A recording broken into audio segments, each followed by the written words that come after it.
So we are just 1 week away from Black Friday. The holiday shopping is about to begin, and people are trying to figure out ways to spend money. They're looking at the ads for Walmart and Target and Costco, and they're looking at the ads for Lowe's and Home Depot, and the list goes on and on. But here's the thing. Right now, millions and millions of people are struggling to just make ends meet, to pay their rent or their mortgage, to pay their utility payments, their car payments, and so on.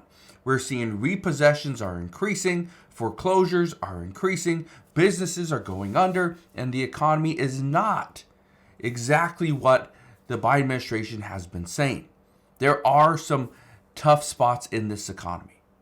Now, here's where things are really taking a turn, and it has to do with banks. Banks are not lending. Now, I'm going to explain what's going on because you're probably thinking, well, I don't need a loan. Well, here's the thing. Banks aren't even allowing people with credit cards to spend on them. I'll explain more on that in just a moment, but all I ask is one thing. It takes 2 seconds. Go ahead, hit that like button if you enjoy these daily updates. And now, let's begin.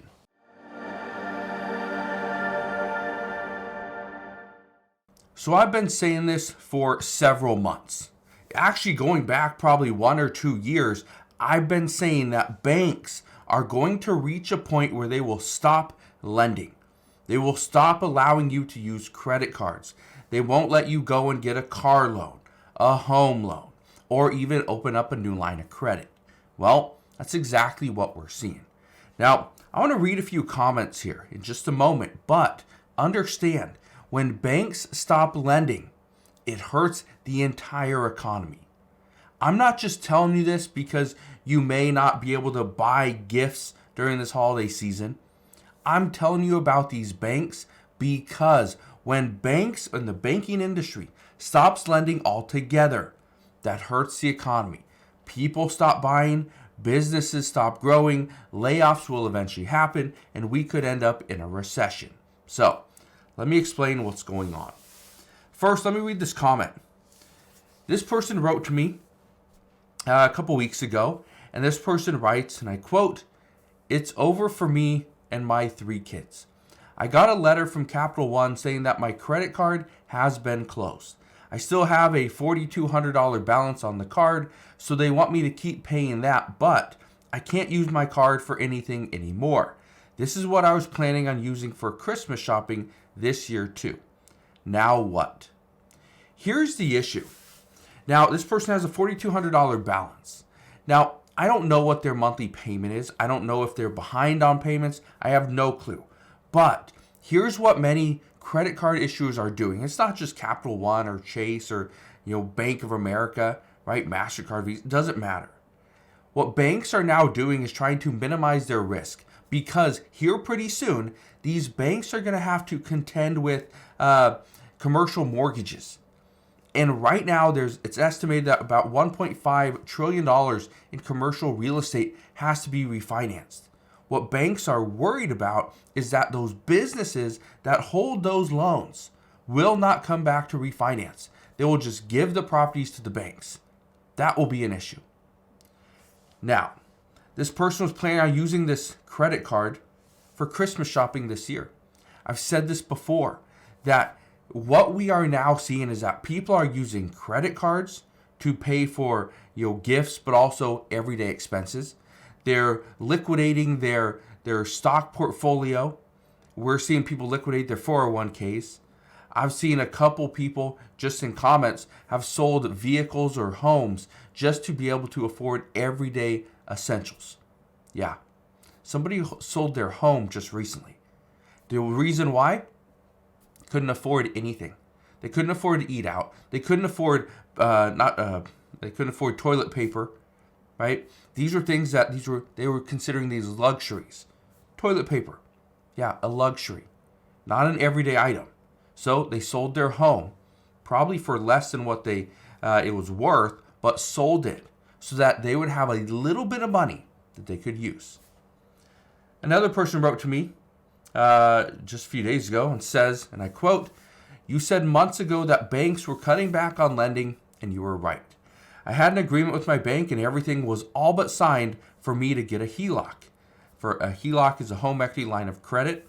But I went into the bank to finalize the paperwork, and they said that the deal had been rescinded, and I won't be able to get a HELOC at this time. I wrote to this person and I asked, did they say why? What was the reason why you couldn't get the HELOC? Why couldn't they finalize the deal? And the person said, no, but I can't keep messing around with the bank. I need this money to pay for my daughter's tuition before she gets kicked out of school. This is what's tough, okay? When you are using other people's money, so, the bank's money, which is essentially your money in some cases, but when you are using the bank to pay for something as big as a tuition, that's tough. Because if you can't pay it, what do? Does this person's daughter get kicked out of school? Possibly. But there's other avenues as well. I want to read you another comment. Listen to this one. I think this one is absolutely insane. This person wrote to me and said, and I quote, I finally have enough money to put down on a car, $5,000. And the car was only costing me $12,000. When I asked the bank to loan me the other $7,000, they wanted to make sure my income was good enough. In the end, they told me that it wasn't. I make $45,000 a year, and my only expenses are my apartment and my utilities, plus this car if I get it. How would a bank not lend to somebody that doesn't have any other debt and makes $45,000 per year? Now, if you are buying a Lamborghini, you're buying a supercar, something $200,000, $300,000 plus, I understand $45,000 is not a lot of money. But where does this person live? Are they living in New York City and they have a $4,000 per month rent? If they do, then they would be paying $48,000 per year in rent. So yeah, they wouldn't have enough money there. But how can somebody that's going to buy a $12,000 car, going to put $5,000 down, so $7,000 is the loan amount? How can somebody with $45,000 income per year not qualify? That's what's troubling. Is I don't think it's just the people. I think it's the banks. The banks don't want to lend to anybody that either has subprime credit. Okay, if you don't have a 700 plus credit score, banks don't want to touch you. If you don't have income up over probably $75,000, banks don't want to touch you because they're worried you are a higher risk. Well, guess what? Eventually, banks are going to have to loan more money. Banks are going to need to do business as a bank, or else all these banks are going to go under. For the longest time, I've been saying that banks are going to go under because of commercial real estate. Now, I'm not so sure. After talking to several friends of mine, some of which are bankers, it almost makes me wonder, are banks going to go under because they stopped actually taking part in the banking industry? They're not lending money. And now they're just waiting to hopefully ride it out. Well, we're going to see. All I can tell you right now is whatever you can do, do it. Do not rely on banks to lend you money, because moving forward, I think things will get worse before they ever get better. So, if you have any questions, please ask your questions down in the comment section below, but that is what we know as of today. So again, thank you guys for watching. Consider subscribing, and I'll see you guys on the next one.